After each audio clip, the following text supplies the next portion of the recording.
Hello, BookTube. Well, all-out war is upon us.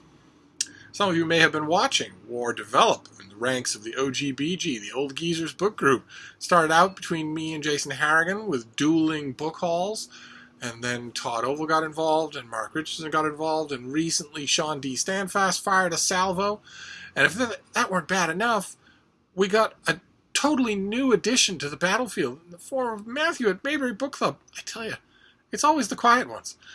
So I felt it was my duty, really, to go to the Brattle Bookshop here in Boston and go book shopping this morning. I was right in the area, and for those of you who are new to the channel, and I notice, despite my stern admonitions, quite a few of you are new to the channel. We are within a hand's reach of another 00 Q&A.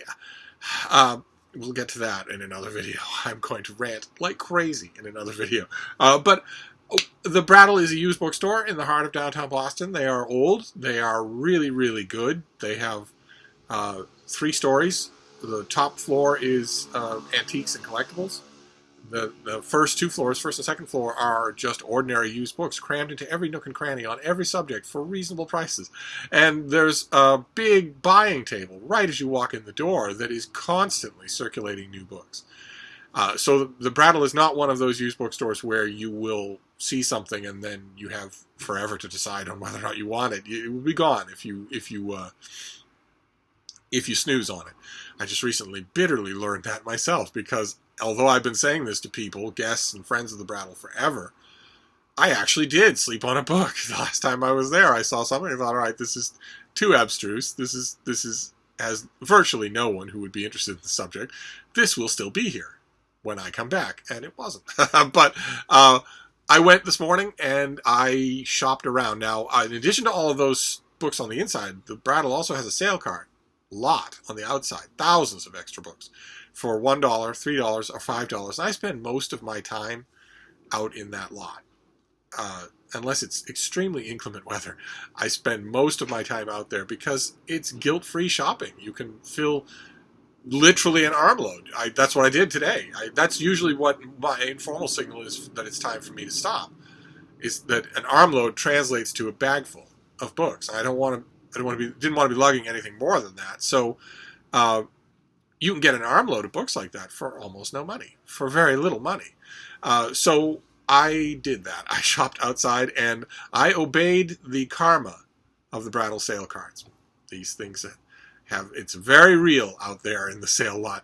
You cannot go to the sale lot expecting anything. You can't go trying to impose your will on anything. You can't say, I'm looking for this, I'm just going to look at all these books until I find it. Because not only will you not find that thing, but you won't find anything else either. You have to go with the flow of the Brattle carts and be sensitive to what you are being offered and whether or not you're interested in it. And today I noticed that there are quite a few books about books, which is a kind of book that I absolutely love. I have a whole bookcase dedicated to such things here in the little book room. Sorry, in the background there, that is a little house, a little plush home that one of you sent for Frida, my little schnauzer Frida. I set it up, I put it on the floor, and I've introduced her to it, and she sniffed all around it, and she refuses to go inside it. She refuses voluntarily to go inside it. I led her inside, I turned her around, I sat her little rump down on the cushion, and I took a picture.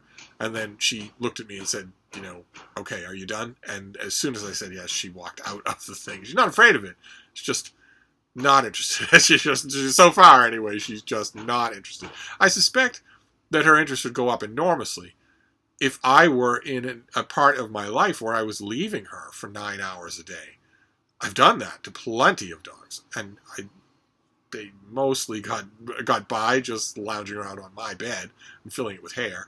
But I suspect that some of them would probably have liked a thing like that if they knew that when I was walking out the door, they weren't going to see me again for an eternity.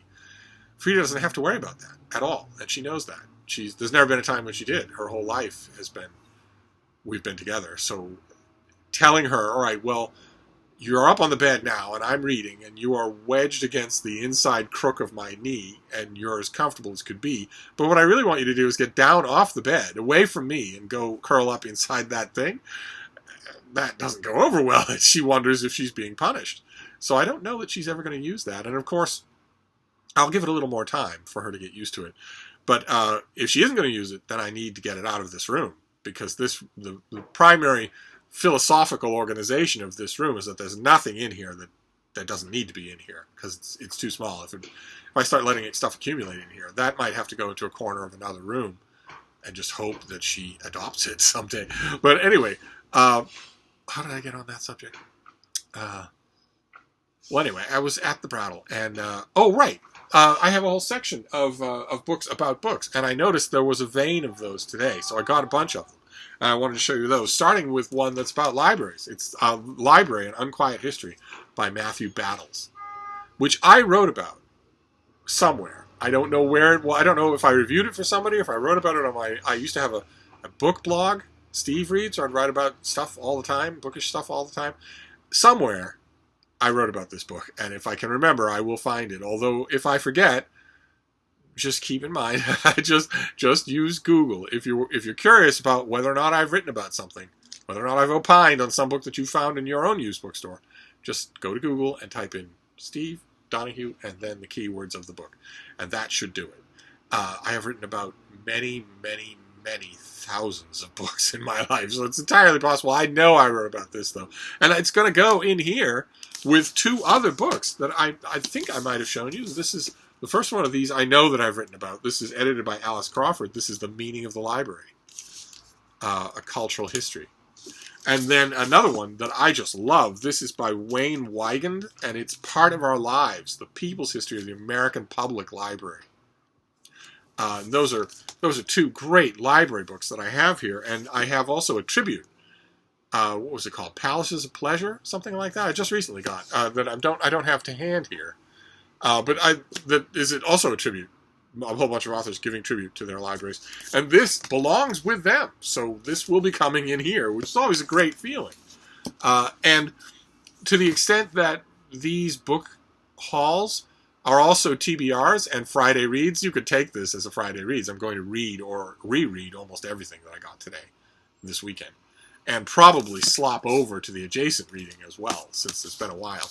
But then there were a number of books in the lot that were what I imagine a large number of booktubers have come to think of as Jason Harrigan books. Jason Harrigan from Byways and Bookland is a professional book dealer, and if you've been watching his epic ongoing library tour, you know that he brings his work home with him.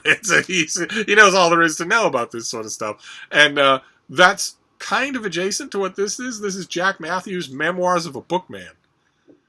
Now, once upon a time in America, that word meant two distinct things. One was a book antiquarian, a book dealer, somebody who is knowledgeable, somebody who posts ads and answers ads and that sort of thing, who deals in auctions and pricey antiquarian books.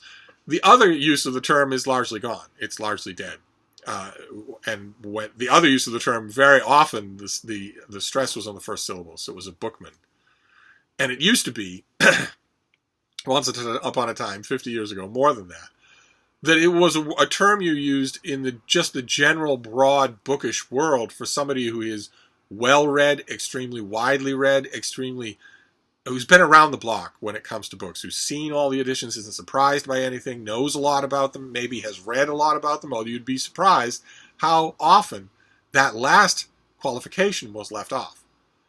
It wasn't necessary for you to be reading a tremendous amount every day to be a bookman. It was just, you had to know what you were doing. You had to be it was totally informal, but you had to know what you were talking about when it came to books.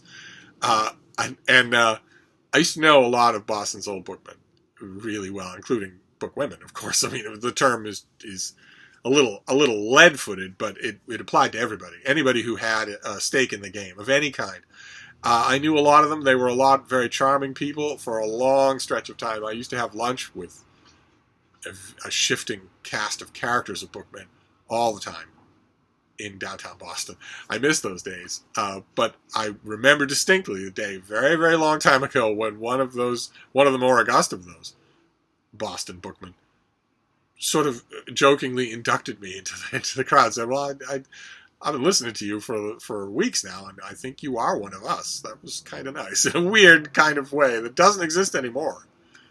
Certainly not in a professional capacity. It doesn't exist anymore.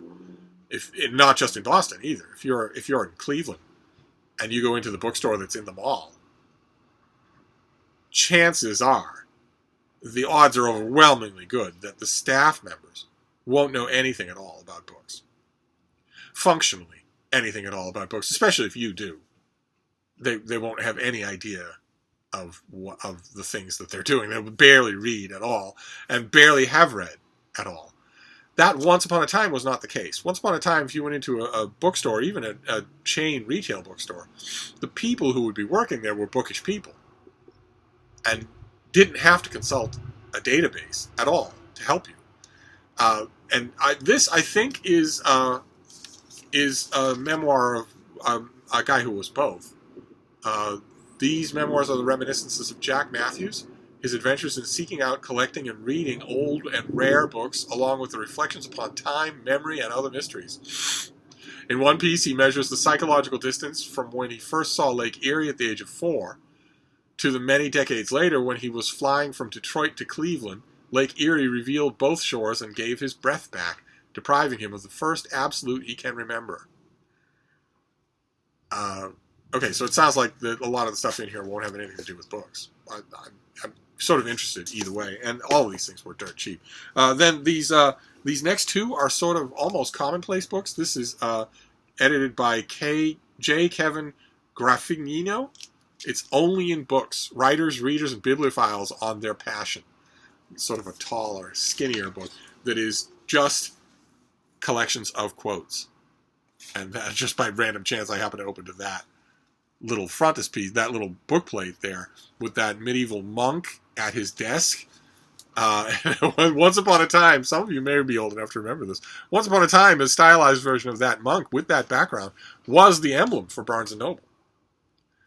Before it was just the words. Once upon a time, we had an emblem. We had a person in the emblem at Barnes & Noble. That way, way, way back when the company's motto was, if you paid full price for it, you didn't get it at Barnes & Noble. And we had the monk on everything. He was on the tote bags that we made. He was on the shoulder bags that we made. He was on our bags, our plastic bags that we put your books in. And he was just being phased out when I started working for the company. And I remember the dear old man who was a bookstore manager at the time, I used to make fun of him all day long. It was just hilarious. It was so much fun to do. He didn't know what to make of it at all. Because when I applied, the very nice lady who ran the second floor of the bookstore said, well, you know, you're brand new, and this is probably overwhelming, but I'm sure we can find a quiet spot for you up here, maybe in kids. And I sort of jumped forward in my seat and said, well, what I'd like is the opposite of that. If you don't mind, I'd like the busiest, most woolly place in the world. If you could start me off there. And she said, are you sure? The first floor information desk gets pretty hairy, especially in the middle of the day, from noon to 2. And I said, I'm sure. and I loved it, absolutely loved it, of course. I was quickly dealing with my customers in just the way that I liked.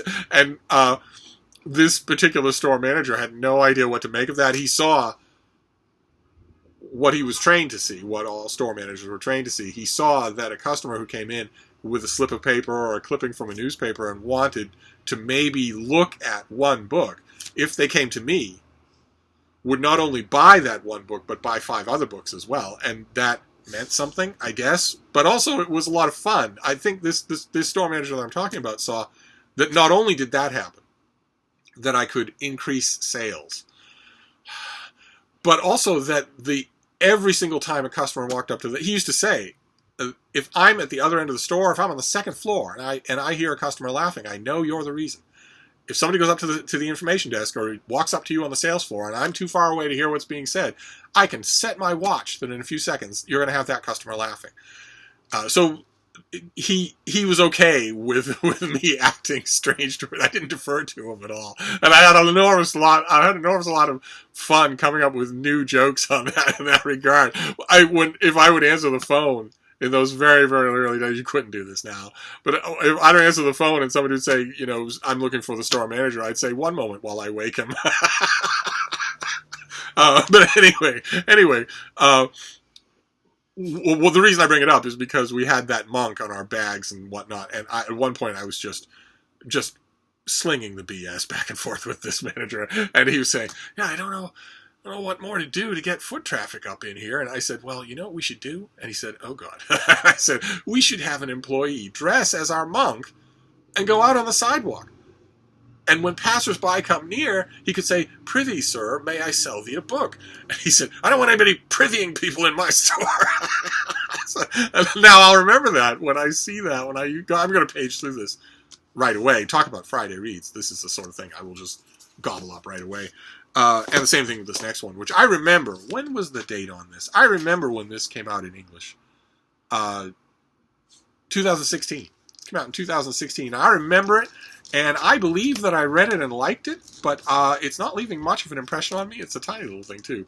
It is translated by Aaron Kerner. It is by Burkhard Spinnen, and it's called The Book, an homage. Tiny little thing that's just about books. And this, as you can see, maybe you can see, this has a little bit of schmutz right down the spine like that. I will just use a warm, wet cloth to get that out of there.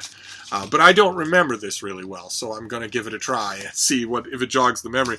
But I have a feeling that 2, if not 3 of these will come in this room. The book commonplace books will almost certainly come in this room. I'll almost certainly love them enough. And I don't feel quite so bad about that because, as I mentioned in an earlier tedious video today, I do plan on adding at least one more bookcase to this room in the near future. I am indeed going to block off that closet again. I opened it, I cleaned it, I tried to use it as an active space. Doesn't really work, and it won't. If I'm not using it as an active space, it can't be open. So I'm going to close it off again, and when I do, that will suddenly become a wall instead of an opening. And walls need bookcases. So I will have bookcases moved in here. One at least, maybe stacked if it's stable enough. And that will increase enormously the number of books in this room. That's great by me. Not least of which because it justifies trips to used bookstores. Well, this next one's a little bit odd. I doubt this is a keeper forever. But I don't think I've ever read this. And it's of deep interest to me. It's by Carl Gorch, and it's heavily illustrated, and it's Ocracoke, a classic illustrated account of Ocracoke Island on the Outer Banks, North Carolina's Outer Banks, here in the United States, with all of its local indigenous people, its quaint customs, its local history, that sort of thing. This was written in the 1970s, I believe. Let's take a look and see. 1973. And the world is completely different now. It's probably impossible that Ocracoke or the Outer Banks just in general will survive the 21st century. They will almost certainly be completely underwater by 2050. And that renders a book like this all the more haunting. This book is about, if I remember correctly, this... What are you eating? Baby, don't eat that. What's the matter with you? Here, let's see your friends. Oh, goodness gracious. Eating stuff on the floor. What's the matter with you? Your bowl full of food. You are a spoiled little brat. You know that? You are. You could go into your little house. She won't go into her little house. Oh, what's that? What's that? Oh, you really need your face done. You know that? You do. You need your face done. Don't here. Just chew on this. Goodness gracious, baby. As I was saying, before I was so rudely interrupted, this book is written looking back. It's written with our author casting his eye back to a vanished time for the Outer Banks. But not, I don't think, in 1970s, I don't think he was guessing that vanishing might be literal. That it might be completely literal. And yet, I know that it is. I know that it will happen. I read a book and wrote a review of a thing called Chesapeake Requiem about islands in the Chesapeake that have disappeared beneath the waves. So it's not a question of an encroaching sea. It's not a question of a beach eroding. It's a question of post offices, local historical societies, front lawns, paved streets, post boxes, theaters, all being underneath your hull when you sail over them. That is just so weird. So I'll be reading this with a double lens of hindsight. But I don't know, unless it's really, really good, I don't know that I'll be keeping it. I've been to the Outer Banks a few times, and when a long time ago, I went to the Outer Banks and saw some used bookstores there, and this was in every one of them. Naturally, I guess you'd expect that. But I don't know that it's a keeper. Unless it's really good, I will just concentrate on books like this about Cape Cod, which is also deteriorating as waters rise, and Nantucket, and the islands off Massachusetts, and Martha's Vineyard. Martha's Vineyard is quite big, but still, this fate awaits them all.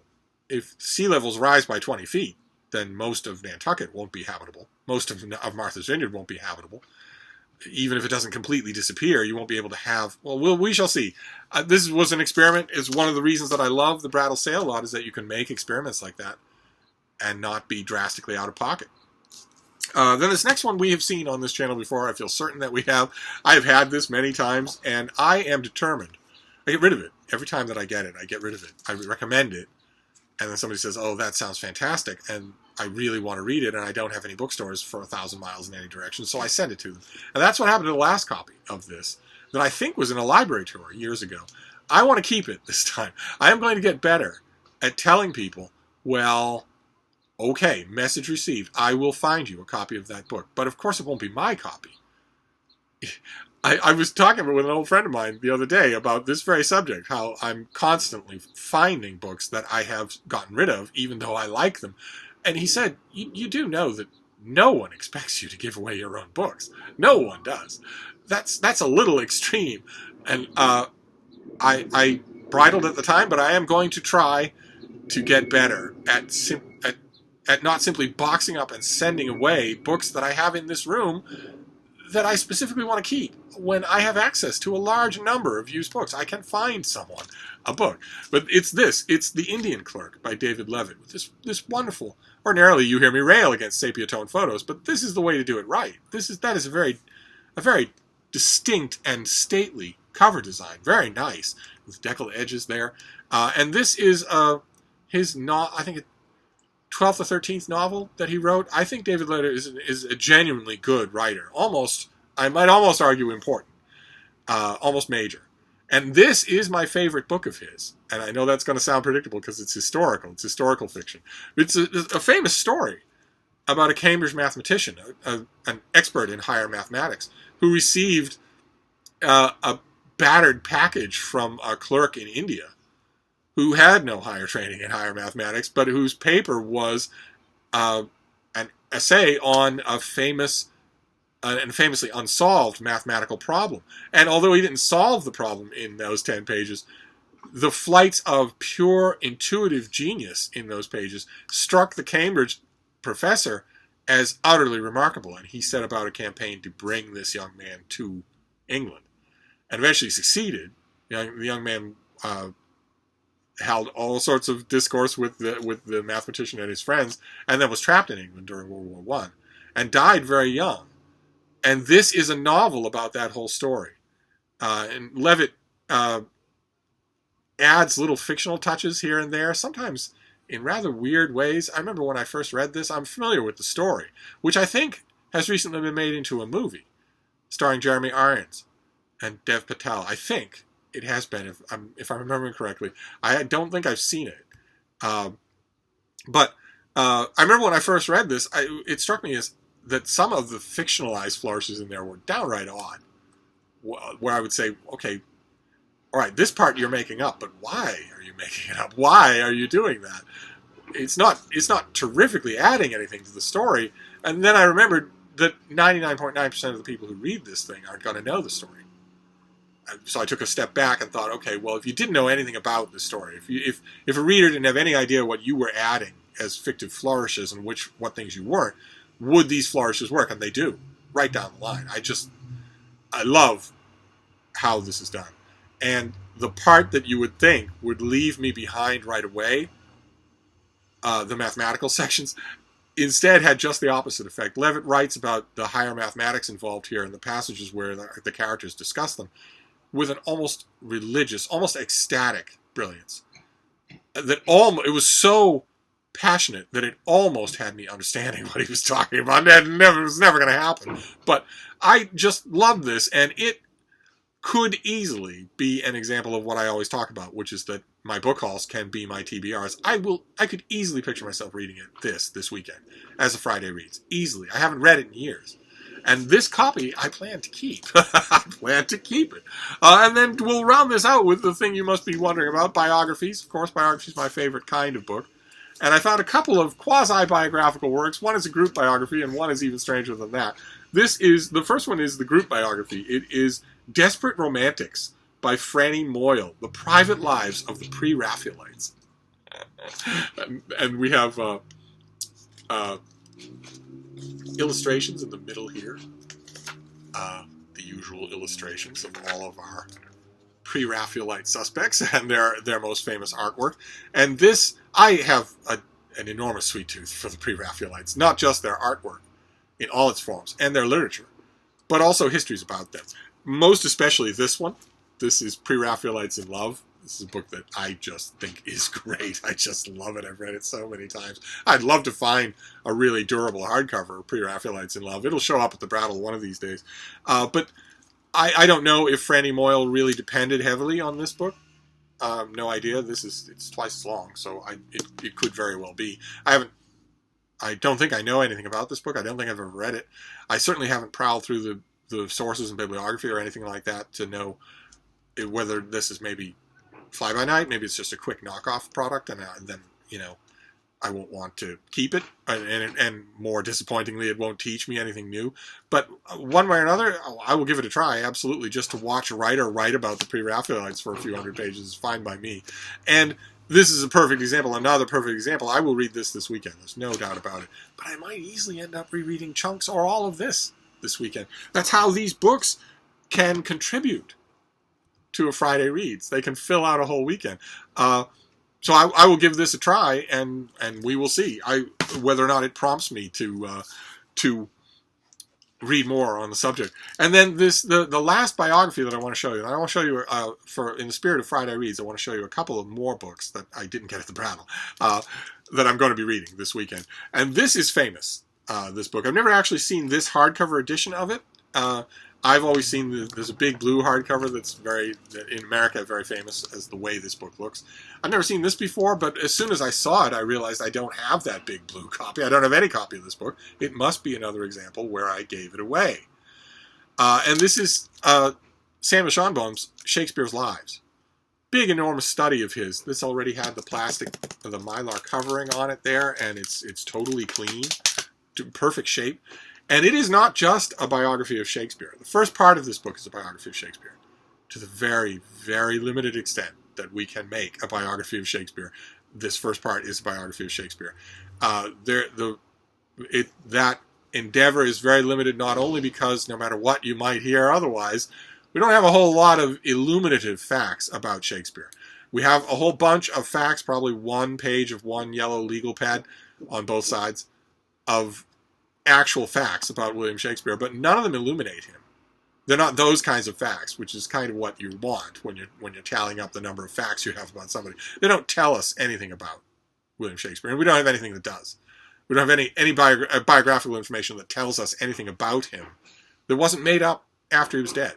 And the second part of this book, it starts to track. Schonbaum doesn't just recapitulate the facts that we know about Shakespeare. Instead, he tells that life, and then he tells all the other lives.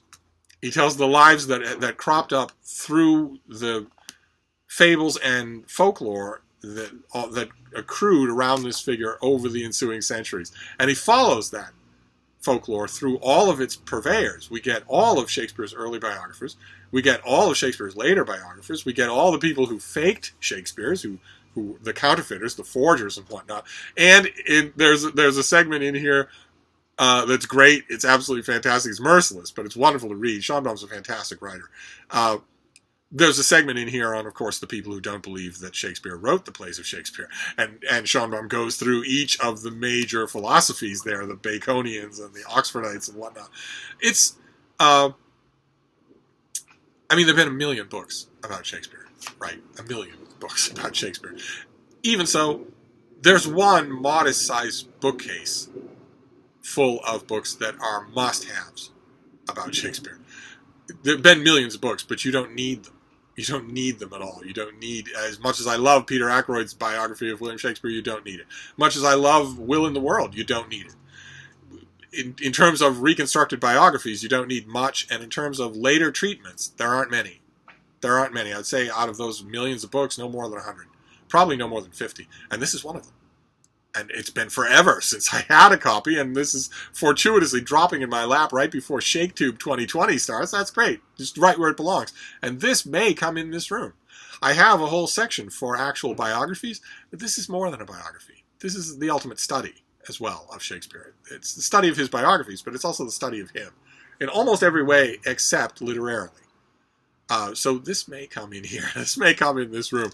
And those were the books that I got at the Brattle. But I have the mini-me here to show you a couple more books that that are ebooks that I will be reading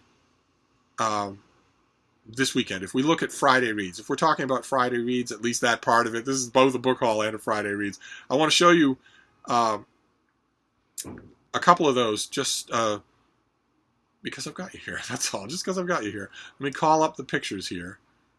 Where are they? Okay. I think there are 3. Yes, there are 3. The first one I'm reading, largely masochistic. I told myself in 2020 I would read these books so that you don't have to. I told myself that I would read these books as penance and also out of sadness for being alive, for having lived long enough to see the end of the American experiment. So I'm going to read them all. I'm going to read all the Trump books. And this is Michael Cohen's book, Disloyal, which the title is supposed to be a sort of a play on the fact that Trump thinks he's disloyal when really he's showing a higher loyalty to the country. I don't know. It's going to be noxious. Absolutely noxious. This next one will be sort of a remedy for that. This is by Ruben Molina Perez and Azier Laramendi. And this is Dinosaur Facts and Figures, which is an oversized illustrated thing. Here I'll be getting the illustrations in great detail. And this is the volume dedicated to the sauropods. And there they are in all their glory. These weird eating machines where you have basically a feeding tube. There's a tiny little head up on top with a tiny little brain. But it's mostly a feeding tube leading down to an enormous fermentation factory that was working 24 hours a day to process the stuff that came to it through the feeding tube. There were living things, but I have to imagine there wasn't much else going on other than eating and reproducing more eating machines. And they came in a bewildering variety. And some of them were unbelievably huge, just gigantically enormous. This will tell me, I imagine that the sauropod volume will not only give me great illustrations and all the rundowns on all my old favorites, but will teach me a lot. I imagine this will incorporate a lot of new research. Same thing with this next one. Oh God, I lost the next one. Let's see. This next one is by Rebecca Ragg Sykes. I think all 3 of these come out in September. And this is called Kindred. Neanderthal, Love, Life, Death, and Art.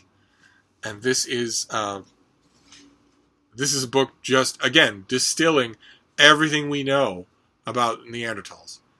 Everything we know about them, especially that's been learned genetically or new finds in the last 35, 40 years, something like that. This will be sort of a touchstone volume. Then you wait 20 years and there'll be another volume that will update this one. But I haven't read a volume like this about Neanderthals in a very long time. I imagine I'm well behind on what paleoanthropologists think may have been true about or paleobotanists or biologists. So we will see. There'll be, unfortunately, all 3 of them in their way will be a learning experience. Just only 2 will be enjoyable. So that's my Friday Reads, my Frontline Report, and my Brattle Book Haul all in one. So let's do a pyramid for the Brattle books. We have Shakespeare's Lives, at long last back in my collection. Fantastic. Then we have Desperate Romantics, about the Pre-Raphaelites in love and lust. We have The Indian Clerk by David Levitt, in my opinion, his best book. We have Ocracoke, an illustrated study of one very beleaguered island. You can barely spot it on the map. It's a speck in the ocean. And won't be there for long, in my opinion. We have Library, an Unquiet History, History of Libraries. I remember being really good. We have Memoirs of a Bookman, an antiquarian book dealer. We have Only in Books, a commonplace book that I think will probably be the first thing that I crack open and just run my way through. And I will have pencil in hand to mark the ones that are really good. And the book, an homage. Tiny little thing that I remember getting a lot of interesting press, but I don't think I ever read it. 2016, you'd think I would have, but I'll have to refresh my memory.